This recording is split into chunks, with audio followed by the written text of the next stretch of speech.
ओम नमः शिवाय। मेरे शिव चैनल पर आप सबका स्वागत है। सबसे पहले तो आप सभी शिव भक्तों के चरणों में मेरा प्रणाम। श्रेष्ठ 63 तमिल शिव भक्तों में जो अगले शिव भक्त हुए वो हैं गौनाथ, जिन्हें तमिल में अनई नयनार या आनियार के नाम से जाना जाता है। इनका जन्म मंगला नामक एक स्थान पर हुआ, जिसे प्रेजेंट में अभी तमिलनाडु के तिरुचिरापल्ली के पास में स्थित तिरुमंगलम के नाम से जाना जाता है। इस स्थान को तिरुमंगलम के नाम से जाना जाता है। गौनाथ का जन्म एक ग्वाला परिवार में हुआ, अहीर परिवार में हुआ।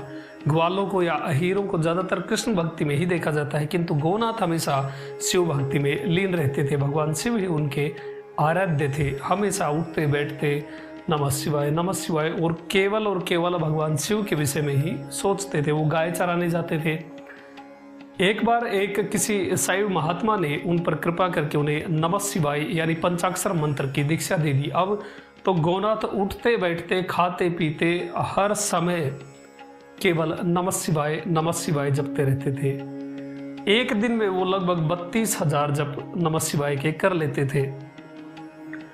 इस प्रकार वो केवल शिव में ही लीन रहते थे। गौनाथ हमेशा नमः शिवाय का जप करते और एक स्पेशल श्लोक वो बोलते, एक स्पेशल लाइन वो बोलते थे। वो लाइन इस प्रकार से है कि शिव शंकर गौरीश नीलकंठ त्रिलोचन महेश्वर महादेव त्रिपुरांतक धुर्जटे काल शासन कामारे कालकंठ कलाधर करुणालय पाहिति सदा भक्त्या प्रजलपति ही। इसका अर्थ है कि शिव शंकर गौरीश नीलकंठ त्रिलोचन महेश्वर महादेव त्रिपुरांतक धुर्जटी अर्थात गंगाधर काल शासन यानी यम पर नियंत्रण करने वाले, यम पर शासन करने वाले, कामारी कालकंठ कलाधर अर्थात चंद्रमौली चंद्र को धारण करने वाले, चंद्र कला को धारण करने वाले कलाधर, करुणालय मेरी रक्षा करे। ये हमेशा उनके मन में, उनकी जिह्वा पर ये धुन हमेशा चलती रहती थी। वो वंशी वादन करते थे और गाय चराते हुए वो वंशी बजाते, जिससे गाय भी प्रसन्न होकर के ज्यादा दूध देती थी। एक बार उनकी इस निष्ठा को देखते हुए भगवान शिव ने माता सरस्वती को आज्ञा दी, तो माता सरस्वती ने गौनाथ के स्वप्न में जाकर उसे स्वप्न में एक बांसुरी दे दी। जब गौनाथ जागे तब उनके पास में सचमुच एक दिव्य बांसुरी रखी थी। अब वो उस बांसुरी को लेकर के हमेशा जब गाय चराते तब उसे बजाते थे। एक बार गौनाथ ऐसे गायों को लेकर जंगल में गए हुए थे। तब उनके मन में एक अजीब सा उपाय सूझा और उन्होंने अपने जो कंबल उनके पास में था उस कंबल को अपनी कमर पर लपेट लिया और एक सुरपन्नाग के पेड़ के पास में जाकर खड़े हो गए और त्रिभंगी मुद्रा में वो खड़े हो गए, त्रिभंगी स्वरूप में वो खड़े हो गए। जैसे श्री कृष्ण खड़े होते हैं वैसे ही उस अवस्था में वो गौनाथ खड़े हो गए और सिर पर एक मोर पंख लगा लिया और फिर वंशी बजाने लग गए। अब वंशी में उन्होंने क्या बजाया, जो पंचाक्षर की दीक्षा उनको मिली हुई थी, नमः शिवाय मंत्र, वो नमः शिवाय ये मंत्र बांसुरी के माध्यम से उन्होंने 7 स्वरों में बजाना शुरू कर दिया। जैसे ही वो धुन बजी सारा चराचर जगत थम गया।